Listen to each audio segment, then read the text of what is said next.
no hemos hecho clases, hemos tenido el feriado, hemos tenido el pedido de la clase virtual. Entonces, por eso es que los he citado hoy día para que podamos avanzar. Dos temas que en realidad son cortos y empecemos el día de mañana con lo que son valvulopatías, ¿no? Que es un tema muy importante, es un tema frecuente. Entonces, el día de hoy lo que vamos a ver es endocarditis infecciosa y fiebre reumática. Voy a empezar compartiendo mi pantalla.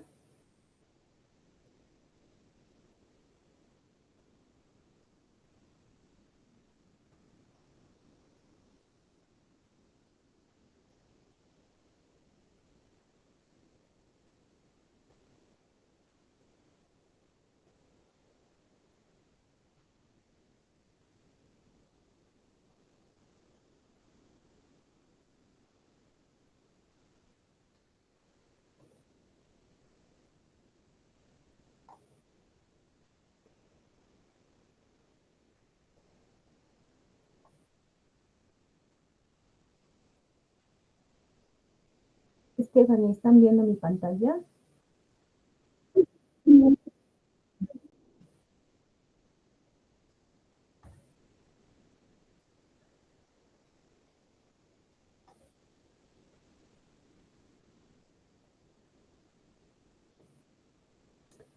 Entonces vamos a empezar con lo que es la endocarditis infecciosa.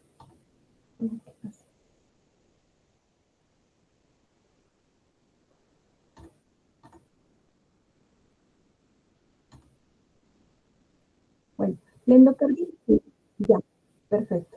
La endocarditis infecciosa es una patología que no es muy frecuente, pero sin embargo es una patología que tiene una mortalidad muy alta. Por eso es que la debemos sospechar, la debemos saber tratar a tiempo, ¿no? Entonces, ¿a qué se refiere endocarditis infecciosa? Como su nombre lo dice, es una colonización del endocardio por microorganismos. Cuando yo era estudiante, chicos, el término era endocarditis bacteriana, porque se pensaba que solo bacterias podían colonizar el endocardio. Ahora se llama endocarditis infecciosa porque se ha visto que pueden ser múltiples microorganismos, no pueden ser virus, pueden ser parásitos, etc. Entonces, tiene una mortalidad alta, una mortalidad intrahospitalaria de 15 a 20% y al año hasta un 40%.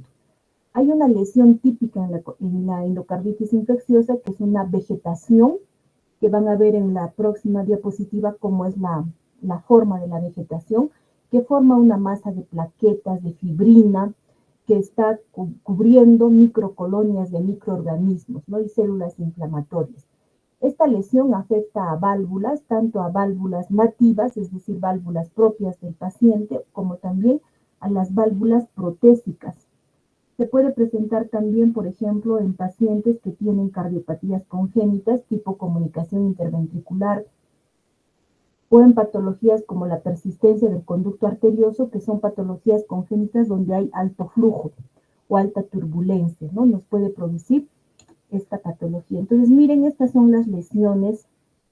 Estos son conglomerados de plaquetas, de fibrina, ¿no? Que están cubriendo, adentro están los microorganismos. Por eso es que es difícil que el antibiótico llegue hasta estos microorganismos. Van a ver que en la terapia son antibióticos a altas dosis y por tiempo prolongado. Entonces, miren, por ejemplo, acá tenemos una imagen, es un corazoncito y miren acá que llama la atención esta comunicación entre ventrículos, ¿no? Miren, y la sangre normalmente pasa de una cavidad de mayor presión, que es el ventrículo izquierdo, hacia el ventrículo derecho de menor presión. Entonces, acá hay una turbulencia, se genera un flujo, un alto flujo y que va dañando lo que son las paredes del endocardio, va produciendo un daño del endocardio y hace susceptible a que sea colonizado por cualquier microorganismo. Igualmente acá, miren, esta es la aorta y esta es la arteria pulmonar, ¿no? Normalmente es así, pero miren, en este caso, cuando hay una persistencia del conducto arterioso, miren, acá hay una comunicación entre aorta y pulmonar. También sabemos que la aorta pues tiene alto flujo, entonces produce esta turbulencia y este estrés de cizallamiento va dañando el endotelio de estas arterias grandes y nos puede producir, puede ser colonizado por microorganismos y producirnos endocarditis infecciosa. Ahora, la endocarditis infecciosa se puede clasificar de diferentes formas, ¿no? Uno, por la evolución en el tiempo.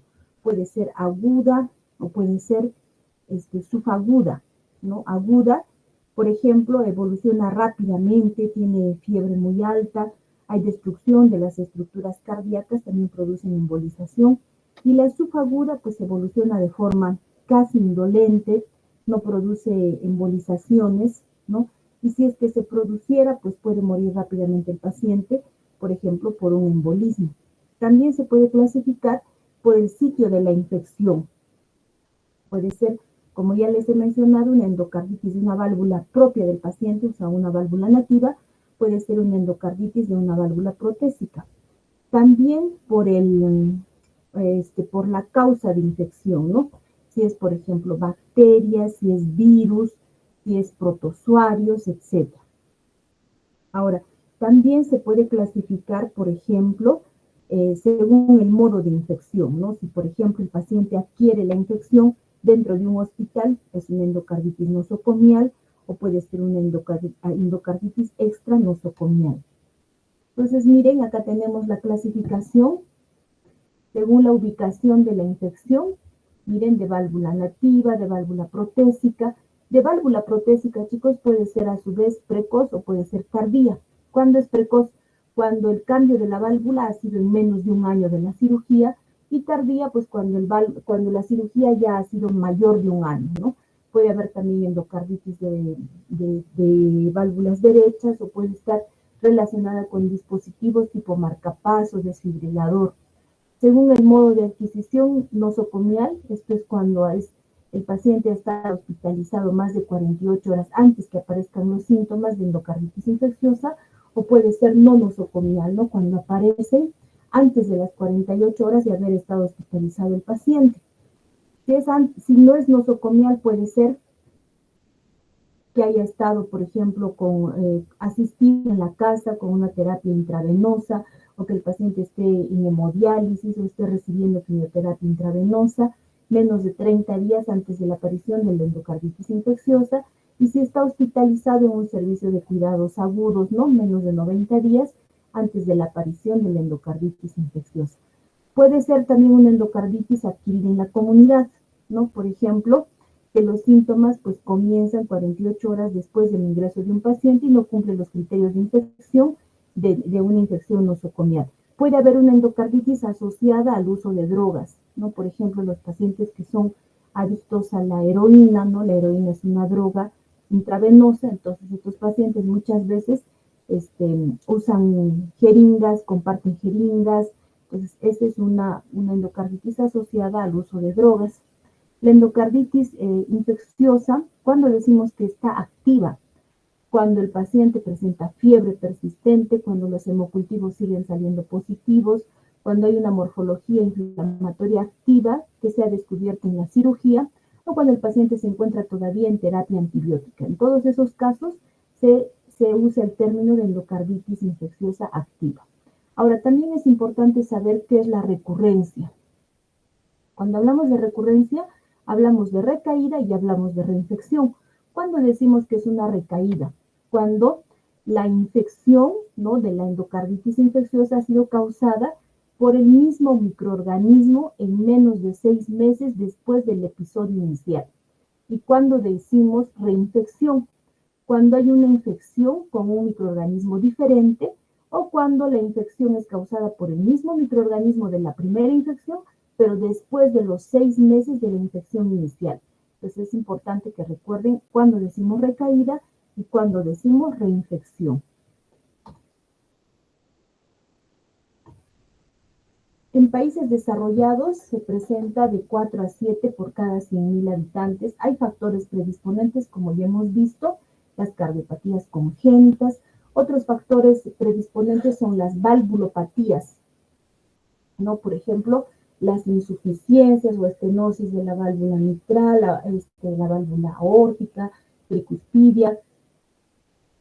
Cuando los pacientes son portadores de dispositivos cardíacos tipo marcapaso o un catéter de vía central, por ejemplo.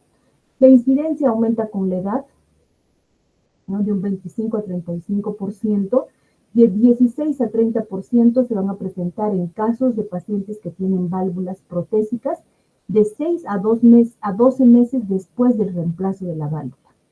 Entonces, cualquier microorganismo puede producirnos endocarditis infecciosa. Los patógenos varían con el tipo clínico en cada parte, ¿no? Debido a diferentes puertas de entrada. ¿Cuál es la puerta más frecuente de entrada?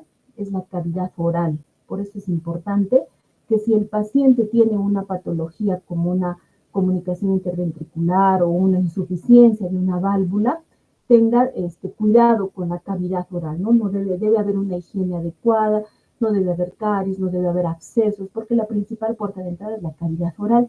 Otra es la piel, el tracto respiratorio superior, sobre todo con el Streptococcus viridans, el estafilococo que se encuentra en la piel y los microorganismos del grupo AC, ¿no? La endocarditis de válvula nativa también se puede presentar, por ejemplo, por Streptococcus galolisticus o el Streptococcus bovis, ¿no? Sobre todo en pacientes que tienen tumores colónicos.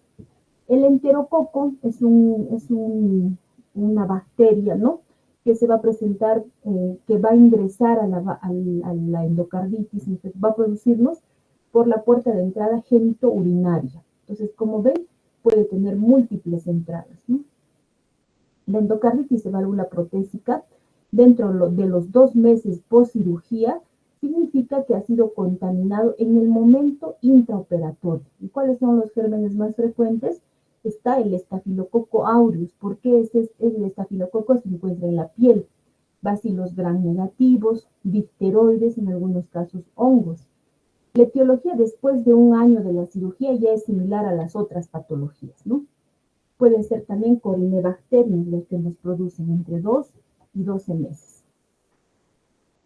La endocarditis por dispositivos, sobre todo si es una infección nosocomial, a la cabeza está el Staphylococcus aureus. Este estafilococo tiene un tratamiento difícil, ¿no? En el tiempo, y también pues es un germen, una bacteria que está presente en la piel. Entonces hay que tener mucho cuidado con la higiene de la piel en el caso de las cirugías. La endocarditis de adictos, ¿no? Como les mencionaba, las personas que usan, por ejemplo, drogas intravenosas, ¿no? Generalmente se van a afectar la válvula tricúspide, porque es la válvula que está en las cavidades derechas, a donde llega lo que es la sangre, ¿no es cierto?, cuando uno se inyecta. Y la causa más frecuente es el Staphylococcus aureus, que está presente en la piel. En el caso que sea, por ejemplo, un inmunodeprimido, será pues Pseudomonas o será Cándida, ¿no? Que está presente en la piel. También puede haber una infección polimicrobiana, ¿no? O sea, que no sea solamente un germen, sino que sean todo un grupo de gérmenes, como por ejemplo las bacterias del grupo AC que les he mencionado, ¿no? Dentro del grupo están el Haemophilus, está el Actinomyces, el Cardiobacterium, Legionella y Klebsiella. Entonces, si el paciente tiene HIV y está siendo tratado con antirretrovirales, los gérmenes pueden ser iguales que de cualquier otro paciente, ¿no? No hay una etiología específica de estos pacientes. Del 5 al 15% de estos pacientes salen cultivos negativos. ¿Y por qué? Porque cuando un paciente empieza a hacer fiebre, no hay un foco determinado que se hace, o el paciente solo, pues hace una automedicación y empiezan a tomar antibióticos, pues sin saber cuál es la causa. Entonces, esto hace que los cultivos ya no salgan negativos. Entonces, miren chicos, acá hay un cuadro donde están todos los gérmenes más frecuentes, ¿no? Vean el estreptococo, neumococo, enterococo, estafilo, etc. Ahora, cuando tenemos un endotelio sano, es decir, cuando no hay ningún daño del endotelio, no hay valvulopatía, no hay un daño, por ejemplo, por una patología congénita, no hay adhesión bacteriana, no tiene por qué producirse la endocarditis infecciosa. Tiene que haber un daño del endotelio para que se produzca la endocarditis infecciosa. Por ejemplo, puede haber en insuficiencia de la válvula mitral, de la aórtica, en estenosis de la válvula mitral, aórtica, en la comunicación interventricular, en el prolapso de la válvula mitral, en lo que son las enfermedades congénitas cianóticas, en la enfermedad cardíaca degenerativa, ¿no? Ahora, en algunos casos, en algunas patologías, por ejemplo, como el lupus eritematoso, hay estados de hipercoagulabilidad, ¿no? En ese caso se puede producir una endocarditis que es aséptica, ¿no? No tiene germen, pero se produce la endocarditis, que es la endocarditis marántica. Entonces, miren, ¿qué tiene que pasar primero para que haya endocarditis infecciosa? Tiene que haber un daño o una lesión del endotelio.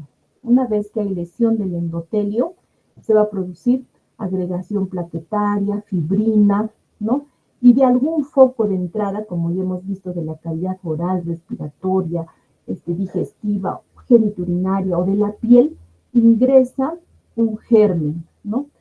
Ingresa un germen, cualquiera que puede ser bacteria, virus, parásito, protozoo, ingresa y van a colonizar esa vegetación, ¿no? Ese conglomerado de fibrina que se ha producido por la lesión endotelial, y ahí es donde nos van a producir la endocarditis infecciosa. Entonces tiene que haber lesión del endotelio, donde va a haber presencia de inmunocomplejos, depósitos de fibrina, va a producir la endocarditis trombótica no bacteriana, y luego va a ser colonizada por los diferentes microorganismos de todas las puertas de entrada que ya hemos mencionado, y se va a producir la vegetación séptica. Ahora, por tanto, esta patología va a tener manifestaciones tanto cardíacas y manifestaciones extracardíacas, ¿no? Ahora, esta vegetación séptica, o sea, esta vegetación que ya ha sido colonizada por microorganismos, puede producir a su vez, se puede romper y puede producir embolismo, ya sea embolismo pulmonar o embolismo sistémico. Entonces nos va a producir las diferentes manifestaciones extracardíacas, que ya lo vamos a ver más adelante. Entonces el cuadro clínico resulta de las manifestaciones cardíacas y extracardíacas, ¿no? De la producción de citoquinas. Va a haber síntomas constitucionales, el paciente está febril, está en mal estado general, y también va a haber daño de estructuras cardíacas, por tanto va a haber también síntomas cardíacos. Ahora, si la vegetación se rompe, como ya les he dicho, nos puede producir una embolización, ya sea hacia el pulmón o una embolización sistémica. ¿Cuáles son los síntomas que vamos a ver? Los síntomas constitucionales. Está la fiebre, ¿no? Incluso se llega a diagnosticar cuando hay fiebre persistente, fiebre sin un origen determinado. Va a haber baja de peso, anorexia, mal estado general, artralgias, mialgias, ¿no? Va a haber esplenomegalia, manifestaciones neurológicas, va a haber manifestaciones que son criterios incluso para este diagnóstico, que son, por ejemplo, los nódulos de Osler, las hemorragias subunguales, lesiones de Janeway, etc. Va a haber petequias, va a haber también alteraciones a nivel de lo que son los exámenes de laboratorio. Generalmente cursa con anemia, ¿no? Hay leucocitosis, puede haber también leucopenia, puede haber hematuria, aumento del sedimento, de la velocidad de eritrosedimentación, el PCR elevado, el factor reumatoideo presente, etc., ¿no? En cuanto a las manifestaciones cardíacas, lo que vamos a escuchar son soplos, ¿no? A veces al inicio de la patología no se escucha el soplo, pero hacia el final de la patología, cuando ya el diagnóstico está dado o cuando ya la vegetación ha dañado completamente la válvula, por ejemplo, se escucha este soplo hasta en el 85% de pacientes. De 30 a 40% de pacientes van a presentar signos de insuficiencia cardíaca, disfunción de la válvula que está afectada, ¿no? Nos pueden producir también síntomas de miocarditis, o en algunos casos puede haber una complicación como la fístula intracardíaca. Entonces, miren, por ejemplo, acá que vemos estados de congestión, ¿no? Este paciente está en falla cardíaca.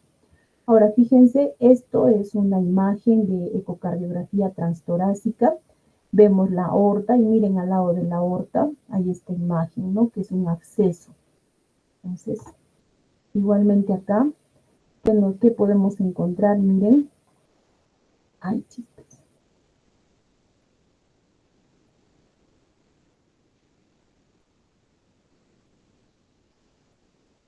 Igualmente acá, chicos, miren, ¿qué podemos ver acá?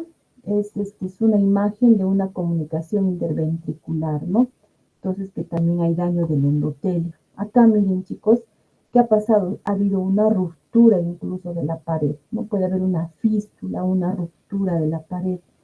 En el electrocardiograma podemos encontrar algunos bloqueos, por ejemplo, y miren, esta es una muestra de anatomopatología, miren, estas son las vegetaciones. Entonces, miren, tienen un aspecto de coliflor, ¿no? Son tejidos de fibrina que están envolviendo los microorganismos, por eso es que es difícil que el antibiótico llegue a estos microorganismos porque están bien envueltos, bien encapsulados, protegidos por toda esta fibrina. Ahora, las manifestaciones extracardíacas están relacionadas a la duración de la infección, ¿no? Por ejemplo, se va a encontrar en la piel, en el vaso, riñones, sistema esquelético, meninges, puede haber abscesos, ¿no? Estas vegetaciones se llegan a romper y pasan al tracto sistémico o puede embolizar cualquier parte, ¿no? Al vaso, al hígado, a los riñones. Entonces, en cuanto a las manifestaciones extracardíacas, tenemos, por ejemplo, lo que son producidas por los inmunocomplejos, ¿no? ¿Qué vemos acá? Miren, son los nódulos de Osler.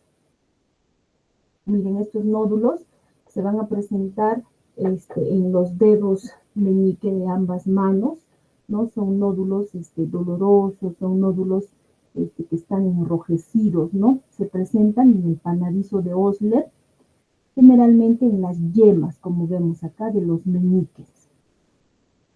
Ahora, acá podemos ver las hemorragias en astilla o las hemorragias subunguiales, fíjense, ¿no?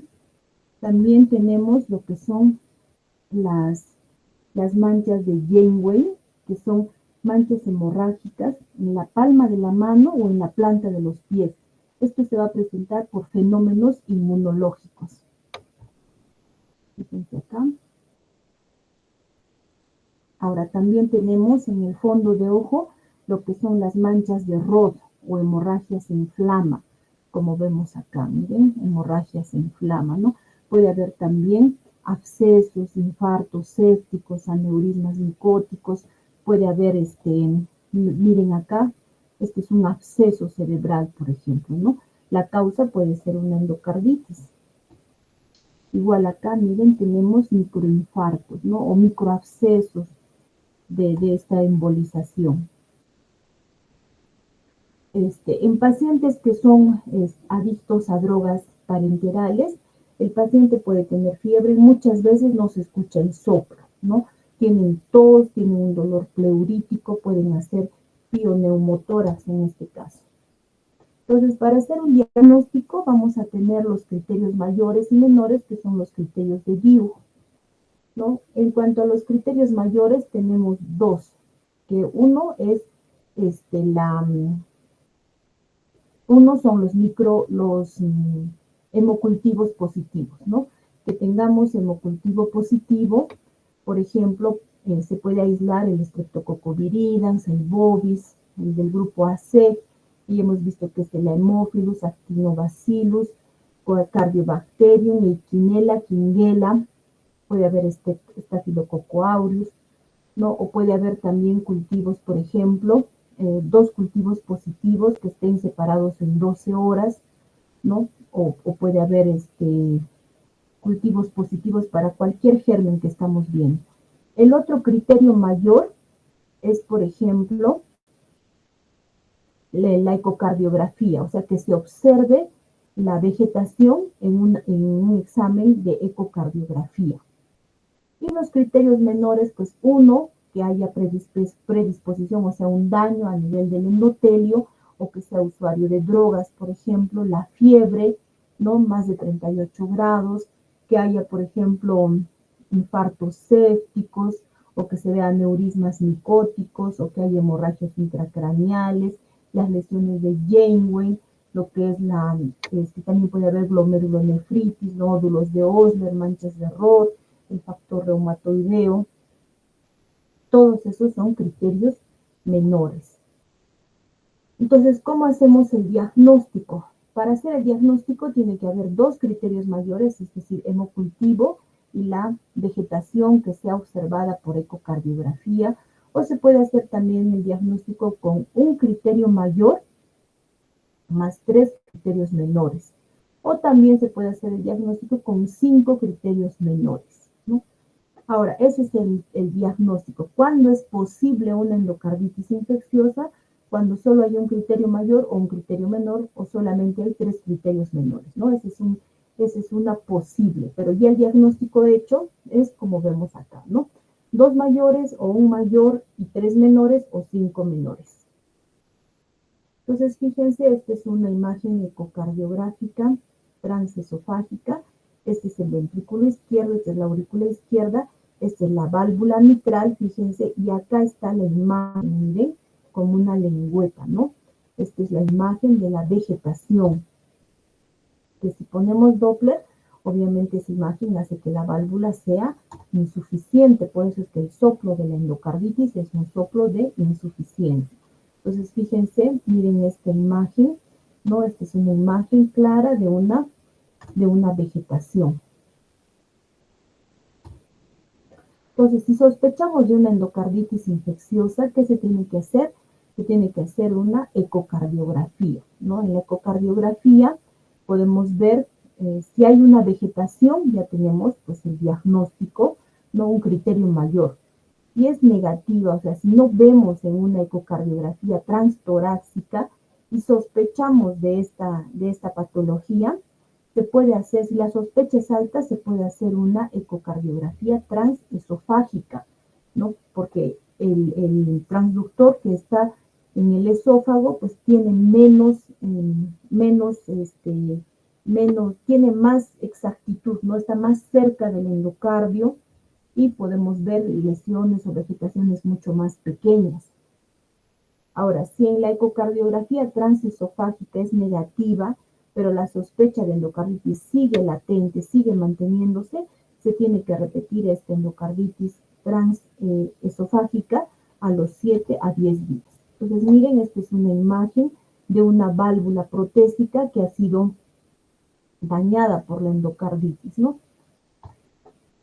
Ahora, en cuanto al tratamiento, como les he mencionado, que son microorganismos que están dentro de un conglomerado de fibrina, las dosis son altas y el tiempo de duración también es alto, ¿no? Por ejemplo, acá tenemos un esquema de lo que es la terapia de la endocarditis de válvula nativa, ¿no? Cuando es sensible a la penicilina y el grupo pues, que se está sospechando de microorganismos es Streptococo o el Streptococcus bovis, ¿no? Se puede usar, como vemos acá, la penicilina G sódica, pero miren a qué dosis, de 12 a 18 millones en 24 horas, ¿no? La duración 4 semanas, o se puede usar ceftriaxona 2 gramos, ¿no? Pero la duración, miren, 4 semanas. Se puede usar también, por ejemplo, la gentamicina, como vemos acá, 3 miligramos por kilo en 24 horas por 2 semanas, ¿no? Y la vancomicina se puede usar 30 miligramos por kilo en 24 horas por 2 semanas. Ahora, si es de válvula, si la terapia, si es en válvula nativa, ¿no? Y es resistente a la penicilina, se puede usar junto con gentamicina y junto con vancomicina. Miren, 24 millones de penicilina G sódica, ¿no? O ceftriaxona 2 gramos por 4 semanas. También se puede agregar a la terapia gentamicina o se puede usar vancomicina. Ahora, si es una endocarditis de válvula protésica, se puede usar la oxacilina o nafcilina, miren, 12 gramos en 24 horas por 6 semanas, ¿no? También se puede usar la gentamicina 3 miligramos por kilo en 24 horas de 3 a 5 días. Se puede usar la cefazolina, como vemos, a 6 gramos en 24 horas por 6 semanas. No se puede agregar la gentamicina, la vancomicina, 30 miligramos por kilo en 24 horas por 6 semanas.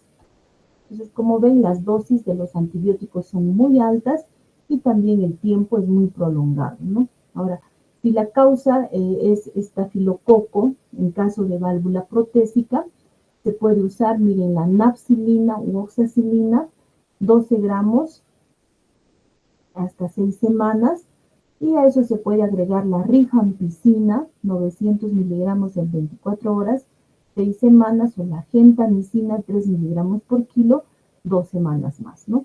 Ahora, si es oxacilina resistente, se puede usar la vancomicina, 30 miligramos por kilo, 6 semanas, la rifampicina, 900 miligramos por kilo por 6 semanas, y la gentamicina, 3 miligramos por kilo por 2 semanas. Ahora, en algunos casos, el paciente va a necesitar una intervención quirúrgica. Por ejemplo, si el paciente tiene una endocarditis de válvula protésica y está haciendo disfunción de la válvula, ese paciente, por más que esté con toda la infección, tiene que entrar a sala. ¿Para qué? Porque si se desprende esa válvula, pues el paciente va a morir, ¿no? Entonces tiene que entrar a un tratamiento quirúrgico. Entonces, ¿quiénes van a entrar? Por ejemplo, los pacientes que tienen falla cardíaca, ¿no? Pueden entrar o cuando el paciente pues ya tiene todo el tiempo que se está tratando con el antibiótico y el paciente no tiene una respuesta a este tratamiento, el paciente tiene que entrar para una limpieza quirúrgica.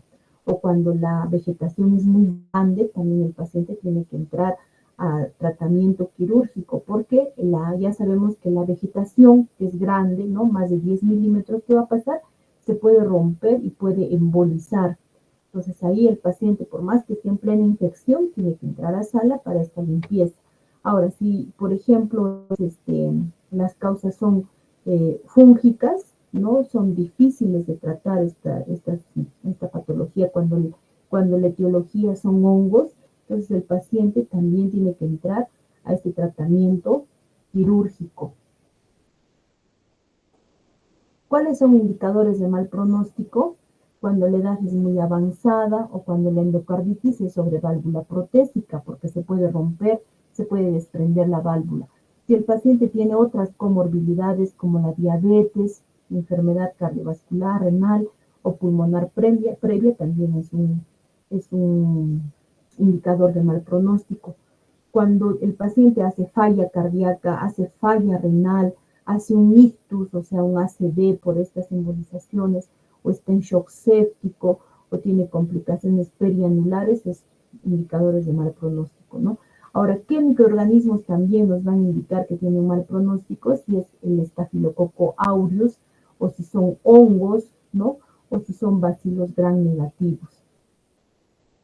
Si vemos que en la ecocardiografía hay complicaciones perianulares, hay insuficiencia de la válvula izquierda grave, la fracción de eyección está disminuida, si hay hipertensión pulmonar, si las vegetaciones son grandes, si hay disfunción de la válvula grave, ¿no? Si hay un cierre prematuro de la válvula mitral y otros signos de presión diastólica elevada, también son indicadores de mal pronóstico.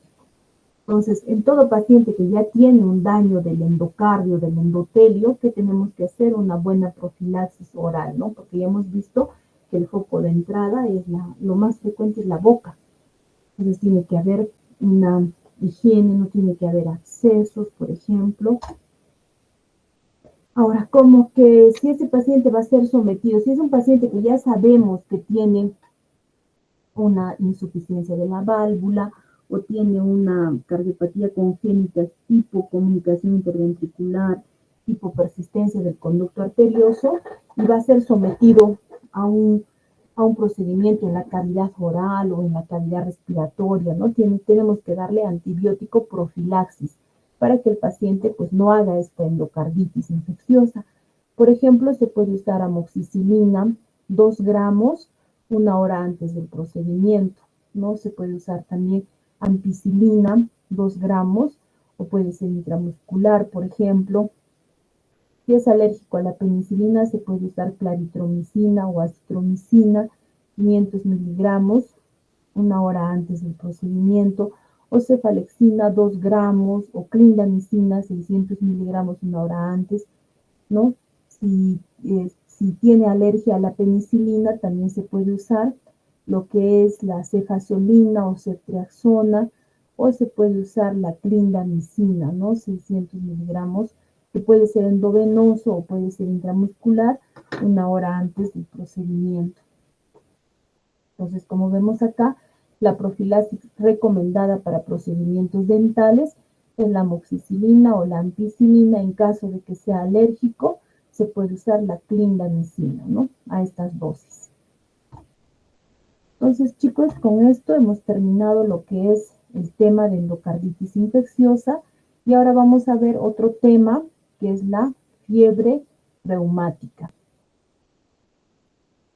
En cuanto a la fiebre reumática, es una enfermedad que todavía está presente en países pobres, en países en desarrollo como el nuestro, porque va ligado a lo que son el poco acceso a los centros de salud, a la atención de salud, y también pues va ligado a lo que es el hacinamiento, ¿no? Entonces es una enfermedad multisistémica que resulta de una reacción autoinmune a la infección por el estreptococo beta hemolítico del grupo A. Esta es la bacteria que produce la fiebre reumática, el estreptococo beta hemolítico del grupo A. Entonces, esta bacteria tiene en su pared celular, tiene compuestos parecidos a los compuestos de nuestras células. Entonces, ¿qué hace nuestro cuerpo? Hace una reacción inmune, ¿no? Para eliminar la bacteria, pero va dañando las propias células por esta similitud entre los compuestos de la pared celular y de las células propias del organismo.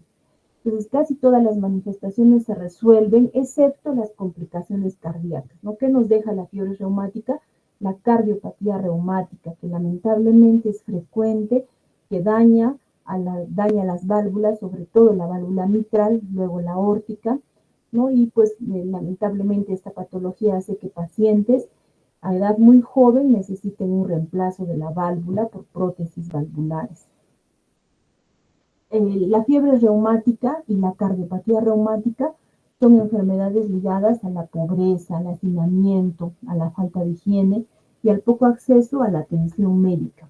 De 15 a 19 millones de personas tienen cardiopatía reumática a nivel mundial, ¿no? En países todavía pues como la India, el África, América, ¿no? Como vamos a ver, América del Sur. Entonces, 250.000 de personas mueren anualmente por cardiopatía reumática. 95% de los casos de fiebre reumática y muertes por cardiopatía reumática ocurren en países en vías de desarrollo como el nuestro. Entonces, miren, por ejemplo, América del Sur, en África, la India, donde todavía es frecuente. En cuanto a la epidemiología, son pacientes que se van a infectar por el estreptococo beta hemolítico a edad muy temprana, como de 5 a 15 años, ¿no?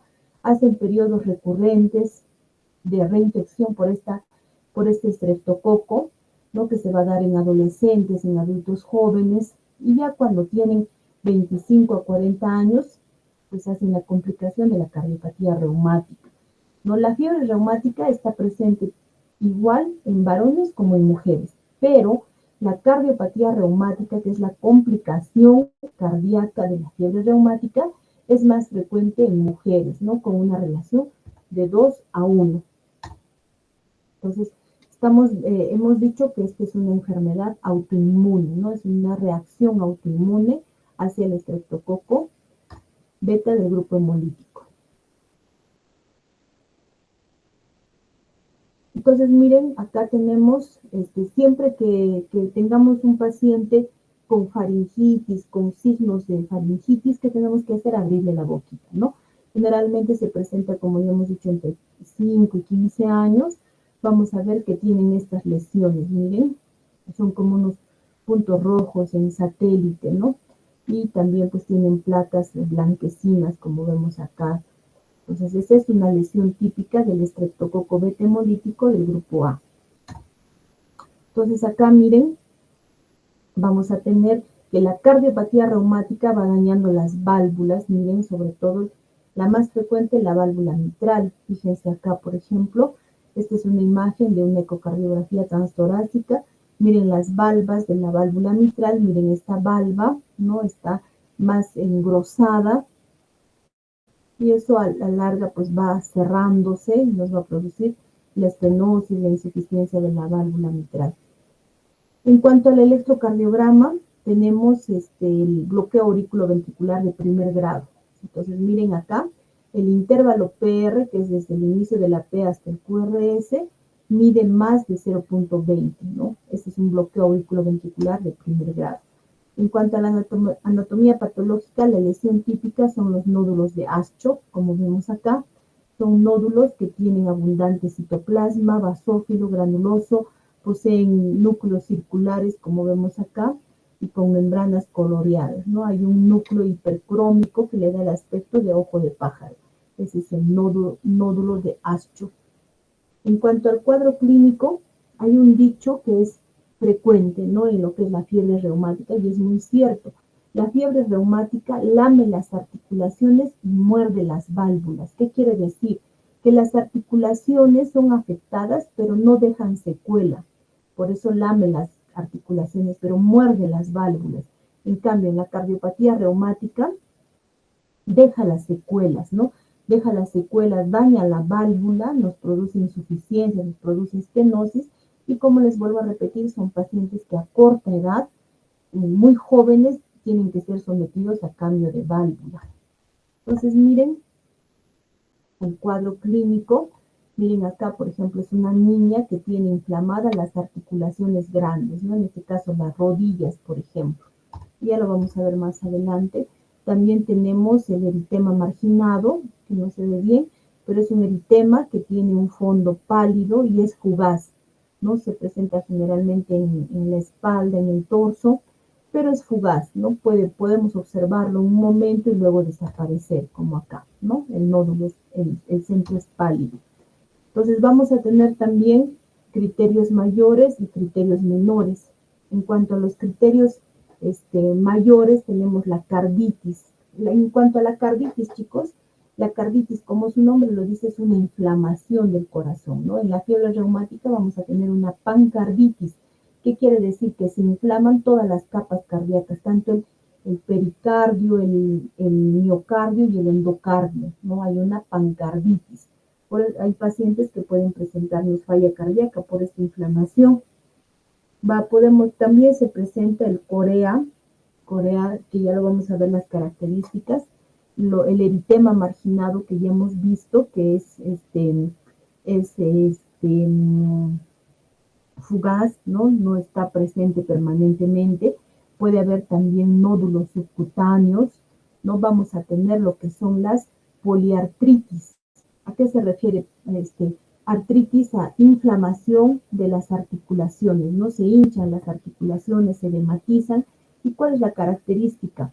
Que va a afectar articulaciones grandes como rodillas, codos, hombros, ¿no? No afecta articulaciones pequeñas, va a ser migratoria. Quiere decir que una vez que está desinflamando la rodilla derecha, por ejemplo, va a pasar al hombro izquierdo, ¿no? Otra cosa es que no deja secuela. Una vez que pasa la inflamación en la articulación queda indemne, ¿no? No ha producido secuela. Ahora, en cuanto a los criterios menores, obviamente, si estamos hablando de fiebre reumática, tiene que estar la fiebre, ¿no? Es una fiebre, hay poliartralgia, o sea, dolor de las articulaciones. Vamos a ver, por ejemplo, el bloqueo, que ya hemos visto, el bloqueo auriculoventricular de primer grado es un criterio menor. En cuanto al tratamiento de la fiebre reumática, una vez que empieza el tratamiento de la fiebre reumática, no hay forma de parar esto, ¿no? Es una enfermedad autoinmune, pero se pueden usar, por ejemplo, los antibióticos como la penicilina, de 500 miligramos cada 12 horas por 10 días. Esto es para tratar el estreptococo beta hemolítico. La penicilina benzatínica 1.200.000 dosis única cada 28 días, la eritromicina. Ahora, como es una enfermedad inflamatoria, también se puede usar los salicilatos, pero a dosis altas, de 80 a 100 miligramos por kilo al día en niños y de 4 a 8 gramos por día en adultos por más de 2 semanas. Luego se tiene que reducir la dosis y mantener una dosis de 60 a 70 miligramos por kilo de 2 a 4 semanas más. También se puede usar el naproxeno de 10 a 20 miligramos por kilo. Ahora, si el paciente está haciendo una pancarditis, puede hacer signos de falla cardíaca. Si hace signos de falla cardíaca, el tratamiento ya lo sabemos, son todos los fármacos que usamos en falla cardíaca. También se puede usar glucocorticoides como la prednisona de 1 a 2 miligramos por kilo, máximo 80 miligramos, unos pocos días, ¿no? Hasta máximo 3 semanas y el manejo conjunto de la falla cardíaca. Ahora, si el paciente presenta el corea de Sydenham, se puede usar carbamazepina o valproato de sodio, ¿no? Hasta 1 a 2 semanas después que los síntomas se han resuelto. Antes se usaba la inmunoglobulina intravenosa, pero se ha visto que no tiene mucha respuesta, ¿no? Entonces ya no se usa mucho la inmunoglobulina. Ahora, si el paciente ya tiene fiebre reumática, se tiene que hacer una profilaxis, ¿no? Para que el paciente no haga una cardiopatía reumática. Por ejemplo, se puede usar la penicilina benzatínica de 1.200.000 hasta que unos 5 años después del diagnóstico de fiebre reumática o hasta que el paciente cumpla 21 años, ¿no? O en todo caso, si el paciente ha hecho carditis, ¿no? Pero no se observa un daño de la válvula, se puede usar pues hasta 10 años después o hasta que cumpla 21 años. Ahora, si el paciente ya tiene un daño de la válvula, ¿no? Según la ecocardiografía, se puede usar incluso hasta que el paciente tenga 40 años o se puede usar pues hasta 10 años después, ¿no? Entonces es un tratamiento muy prolongado, ¿no? En cuanto a los antibióticos, se puede usar la penicilina benzatínica de 1.200.000, se puede usar la penicilina potásica, se puede usar la sulfadiazina o en algunos casos se puede usar los macrólidos, ¿no? En pacientes alérgicos a la penicilina.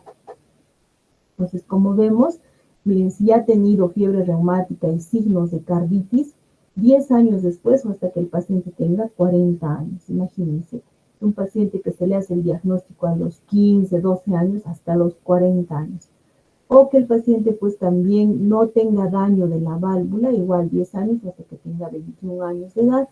O en caso de que ya tenga, ¿no?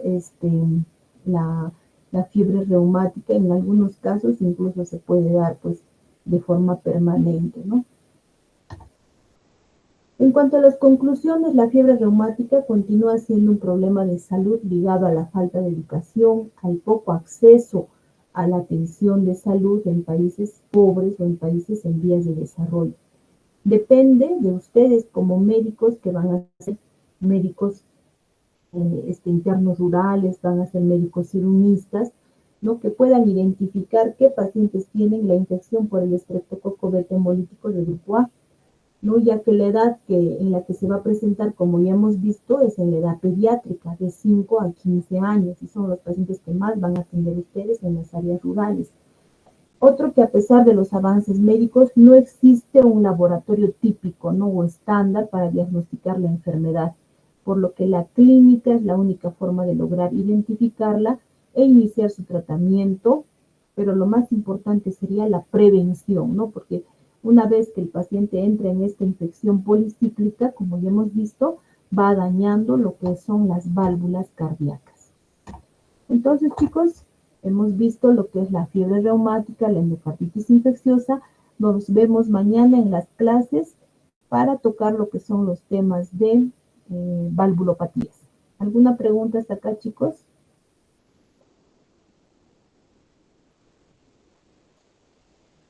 Estefan, ya, entonces mañana nos vemos en las clases presenciales, chicos. Me mandas la asistencia, por favor, Stephanie. Ya, gracias. Hasta mañana.